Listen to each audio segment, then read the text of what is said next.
요한계시록 21장 한번 보겠습니다. 계시록 21장 1절에서 8절까지입니다.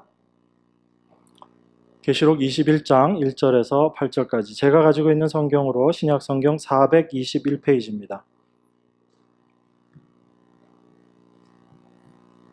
1절에서 8절까지 저와 여러분이 한 절씩 교독하겠습니다. 또 내가 새 하늘과 새 땅을 보니 처음 하늘과 처음 땅이 없어졌고 바다도 다시 있지 않더라.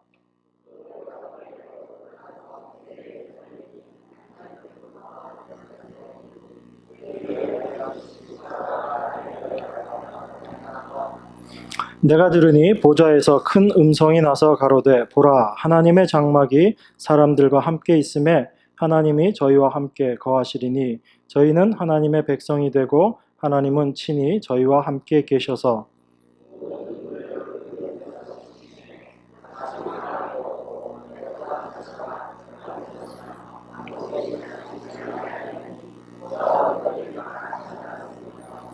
보좌에 앉으신 이가 가라사대 보라 내가 만물을 새롭게 하노라 하시고 또 가라사대 이 말은 신실하고 참되니 기록하라 하시고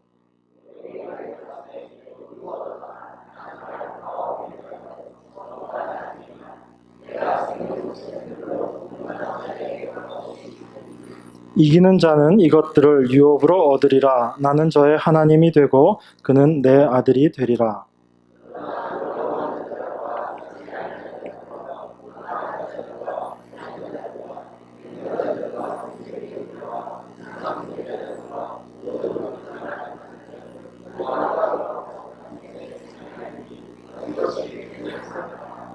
아멘. 네. 우리 요한복음 21장은 특별히 새 하늘과 새 땅에 대해서 요한을 통해서 기록해 놓은 귀한 말씀입니다. 그곳이 어떠한 곳인지 우리 인간의 문자로 아주 짧게 설명되어 있지만 우리 안에는 그것들을 다 이해할 수 없지만 그것이 하나님께서 예비하신 귀한 곳이다라는 것은 우리가 생각하고 있습니다. 그런데 그 새 하늘과 새 땅에 임하는 그 모습 속에서 함께 임하게 되는 것이 8절에 나와 있는 내용입니다. 두려워하는 자들과 믿지 아니하는 자들과 흉악한 자들과 살인자들과 행음자들과 술객들과 우상 숭배자들과 모든 거짓말하는 자들은 불과 유황으로 타는 못에 참여하리니 이것이 둘째 사망이라. 모든 믿지 않는 불신적인 부분에 대한 것을 둘째 사망이다. 이걸 우리가 둘째 사망을 다른 말로 뭐라고 이야기하죠? 이 둘째 사망을 지옥. 지옥 틀린 말은 아니죠. 이걸 심판이라고 이야기하죠. 심판. 그죠? 둘째 사망은 영원한 사망을 이야기합니다. 심판을 이야기해요. 그러면 첫째 사망이 뭘까요? 둘째 사망이라고 이야기했으니까 첫째 사망이 있겠죠. 그죠? 첫째 사망은 어떤 걸까요? 네. 잘 안 들려요. 좀 크게. 뭐라고 얘기하는데 이 앞에 있는 사람이 귀가 나빠져서 그런지 잘 안 들립니다. 둘째 사망이 있으니까 첫째 사망이 분명히 있을 거예요. 그러면 여러분들이 지금 이렇게 사시다가 돌아가시는 거 그게 첫째 사망일까요?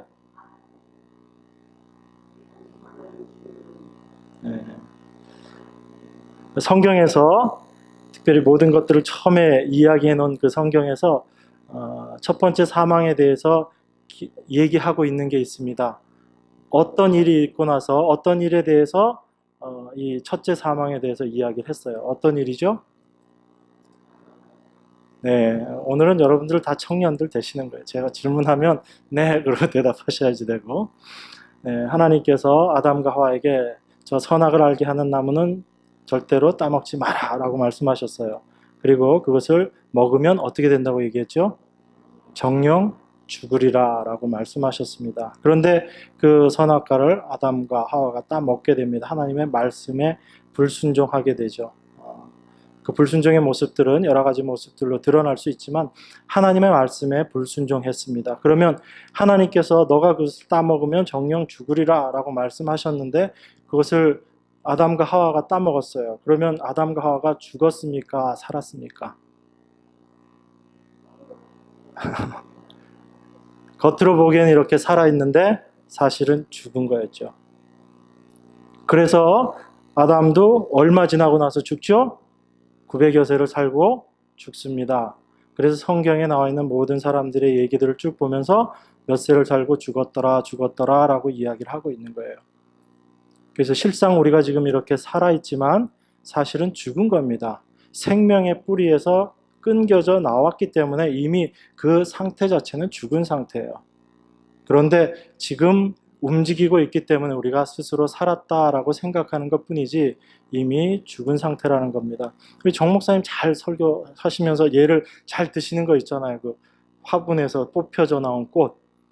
그냥 보고 있으면 이게 푸르르고 꽃도 활짝 펴 있고 살아있는 것 같죠?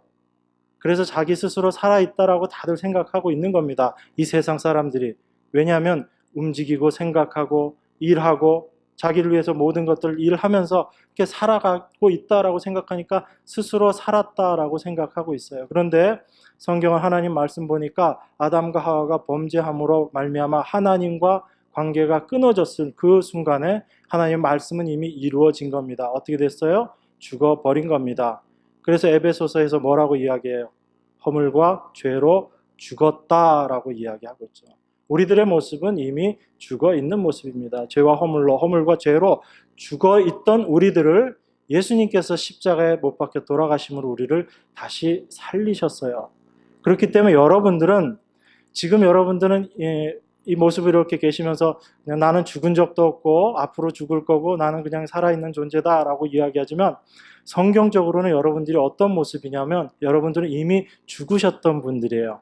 죽으셨던 분들이고 여러분들은 그 죽음에서 부활하셔서 첫째 부활에 이미 참여하신 분들입니다. 믿어지세요? 네, 여러분들은 이미 부활하신 분이에요. 그래서 여러분들 계시록이나 그 말씀들 보면 그 첫째 사망에 대해서는 이야기하고 첫째 부활에 대해서 에베소서에서 이야기하면서 계시록에서도 첫째 부활에 참여한 자 이런 얘기들이 나오고 그리고 둘째 부활은 나중에 죽은 자들이 하나님 이 첫째 부활에 참여하지 못했던 그 모든 자들과 육신적으로 죽었던 그 사람들이 다 부활해서 마지막 심판을 받게 될 때 그때 죽은 자의 부활이라는 표현을 해서 둘째 부활, 구체적으로 명칭은 둘째 부활로 표현하지는 않지만 그 의미들을 이야기하고 있는 겁니다. 그렇기 때문에 하나님 믿지 않는 사람들은요 겉으로는 살아있지만 이미 죽은 자들이라는 게 그것이 성경이 이야기하고 있는 겁니다. 그래서 이 세상에 있는 모든 사람들이 다 죽은 자들이고 예수 그리스도의 그 보혈의 은혜로 말미암아 하나님의 은혜로 거듭난 자들, 그들이 첫째 부활에 참여한 자들이고 바로 그 사람들이 이 순간에도 부활한 자들로 살아가는 겁니다. 그래서 예수님께서 말씀하셨죠. 요한복음에 나를 믿는 자는 죽어도 살겠고 이미 죽어서 살겠고 그 의미거든요. 그러니까 죽어있는 자들로서 이미 예수님을 믿음으로 말미암아 우리는 그 부활에 참여한 자로서 살아가고 있는 겁니다. 그렇기 때문에 이 첫째 부활에 참여한 자들은 복 있는 자들이다라는 거예요. 나중에 영원한 심판에 우리가 처하지 않게 되기 때문에 그것이 성경이 이야기하고 있는 겁니다. 제가 왜 첫째 부활, 둘째 부활, 첫째 사망, 둘째 사망 이런 부분들을 이야기하냐면 우리가 새 하늘과 새 땅을 생각을 할 때 단순하게 새 하늘과 새 땅이 우리에게 임하지라는 것만 생각하지 그 새 하늘과 새 땅이 지금 우리가 살고 있는 이곳과 어떻게 우리가 그것을 바라보고 이해해야 되는가에 대해서는 조금 저희들이 생각을 못하는 것 같아요. 그래서 우리가 헌신이 되지 않는 겁니다. 제가 예를 한 가지 들어드릴게요. 저희 가정이 한 2년쯤 됐죠. 한국으로 들어온 지. 어떤 특별한 일이 생겨서 저희가 한국으로 갑자기 들어오게 됐었는데 그때 들어오면서 한 일주일 정도 저와 저희 가족들이 했던 일이 있습니다. 그게 뭐냐면 미국에서 저희들이 쓰던 물건들 여러 가지 것들 중에서 참 좋은 것도 있고 별로 보잘것 없는 것도 있었지만 딱 기준이 한 가지였어요. 저희가 한국에 가서 쓸 수 있느냐 아니면 쓸 수 없느냐 그걸 가지고 있던 물건들을 다 나누기 시작했어요. 그래서 이건 정말 좋지만 이거 한국에 갖고 가봤자 쓸모없는 물건이다. 이런 건 어떻게 해요? 그거 갖고 왔겠어요? 안 갖고 왔겠어요? 네, 와보니까 몇 개가 있긴 있더라고요. 우리 욕심인데 그래서 필요 없는 것들, 한국에선 쓸 수 없겠다라고 생각하는 것들은 저희가 다 버리진 않고 남들 다 줬어요. 그래서 필요하신 분 갖고 가세요. 그랬고 인터넷에도 올리고 그래서 공짜로 다 나눠줬습니다. 그리고 한국에서 필요한 것들은 거기서는 별로 쓸모가 없었고 좀 보잘것 없었던 것들이라도 이건 가면 좀 유용하게 쓰겠다 하는 것들은 저희가 갖고 왔습니다. 그렇지만 대부분 다 버리고 왔죠. 그러니까 저희가 어디로 갈 거냐를 생각을 하면서 저희들이 가지고 있던 것들이 아무리 귀하고 소중하고 정말 유용했던 것들이라고 할지라도 버려야 될 부분이다라고 생각한 그거 버리고 왔어요. 근데 버리는 게 참 쉽지 않았어요. 아무리 한국 갖고 와도 못 쓸 건지 뻔히 알면서도 그게 쉽게 안 버려지더라고요. 그래서 몇 가지가 와 있어요. 지금도 저희 집에 가보면 사실 여기 2년 동안 있으면서 한 번도 쓰지 못한 물건들인데 그런 것들이 있습니다. 그게 우리들의 모습인 것 같아요. 근데 여러분들이 만약에 지금 계시록에서 이야기하는 새 하늘과 새 땅, 이것이 여러분 눈에 정말 여러분 마음 가운데 이게 보여지고 이게 믿어진다면 여러분들이 지금 이곳에서 여러분들이 붙잡고 있는 것들, 여러분들이 정말 귀하다고 생각하던 것들이 그곳에서 또 여전히 귀하고 여러분들에게 필요한 것인가 라는 것을 우리가 한 번쯤은 생각해 볼 필요가 있습니다.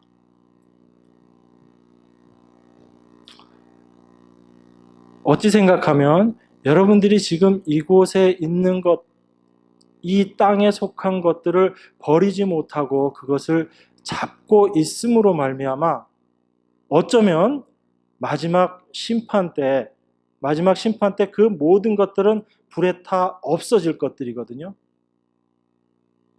그런데 그 불에 타 없어지는 곳에 그 상황 속에서 어쩌면 그것을 끝까지 잡고 있는 사람이라면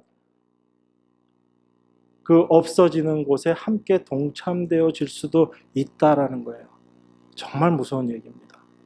여러분, 이 계시록 21장에 나와 있는 이 새하늘과 새 땅이 단지 하나님께서 뭔가 아름답고 좋은 것 여러분들에게 주시겠다라는 것으로 말씀하고 계시지만 그 이면에는 이런 겁니다. 내가 새 하늘과 새 땅을 보니 뭐라고 이야기하죠? 그 다음에는 처음 하늘과 처음 땅이 그대로 있고 아니요. 처음 하늘과 처음 땅이 없어졌고 바다도 다시 있지 않더라라고 이야기합니다. 우리가 정말 좋아서 붙잡고 있는 것들, 내가 절대로 놓지 못하겠던 그런 것들이 다 어떻게 된다고? 그대로 남아있다고요? 아니면 없어진다고요? 다 없어져 버린다고 이야기합니다. 그 없어진 곳에 새 하늘과 새 땅이 임하는 거예요. 그런데 우리는 여전히 그 없어질 것들이 역시 지금도 나에게는 귀하게 느껴지고 그것에 내 마음을 빼앗기고 그런데 여러분들이 정말로 그 하나님께서 준비하신 그 새 하늘과 새 땅에 여러분 믿음 가운데 그것이 보여진다면 그것이 받아들여진다면 아쉽지만 안타깝지만 내 생명을 잘라내는 것 같지만 내 수족을 잘라내는 것 같지만 그것을 버려지게 되는 거예요. 여러분들이 버리는 게 아니고 버려지게 되는 것입니다. 저는 이게 헌신이라고 생각해요. 우리의 믿음 생활 속에서 신앙 생활 속에서 내가 무언가를 하고 안 하고의 문제가 아니고 내가 하나님께서 나에게 약속하신 그 약속이 내 안에 분명히 들어와 있는가? 그 약속으로 말미암아 지금 나의 삶 속에서 그 버려짐이 진행되고 있는가? 아니면 난 여전히 이 땅의 것이 좋아서 그것만 붙잡고 거기에 나의 모든 것들을 올인하면서 그것이 내 생명인 양 여전히 그렇게 살아가고 있는가? 이것이 우리가 이 하나님 말씀 앞에 분명히 결정해야지 될 부분이라고 생각을 합니다.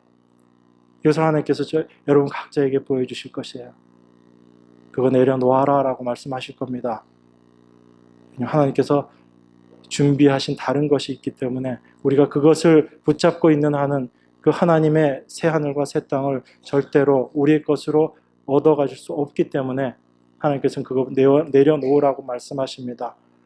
그 삶의 여정들을 어린 친구들이지만 그것을 위해서 고민하고 서로 간에 그것을 나누면서 오늘도 실패하는 자기 자신의 모습을 형제 자매들에게 고백하면서 신앙생활을 하고 있는 우리 청년들이에요. 여러분들이 그 청년들을 위해서 늘 기도해 주시고 또 오늘 이 시간에도 함께 그들의 모습을 여러분들이 함께 나누시면서 주님 안에서 하나 된 교회의 모습으로 여러분들 서로 안에 귀한 은혜 받는 그런 시간 되기를 원합니다. 잠깐 기도하겠습니다. 하나님 아버지 감사합니다. 하나님께서 저희들에게 주신 것이 얼마나 크고 귀하고 놀라운 것인지를 저희가 믿음의 눈으로 바라보게 하여 주시옵소서.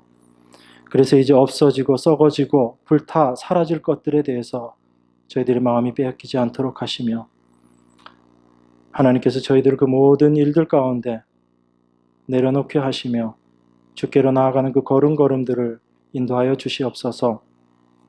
그래서 이제는 이 세상에 저희들이 잡힌 바 되지 않고 그 새하늘과 새 땅을 바라보며 살아가는 믿음의 귀한 형제자매들 될 수 있도록 주님 축복하여 주시옵소서. 이 시간에 또 함께 나눌 여러 가지 일들 가운데 성령께서 온전한 믿음으로 저희들 가운데 함께 하시며 우리들 안에 귀한 은혜로서 함께 하셔서 주 안에 큰 은혜 받는 귀한 시간 될 수 있도록 축복하여 주시옵소서. 모든 순서 주님께 올려드리오며 귀하신 예수 그리스도 이름 받들어 기도드리옵나이다. 아멘.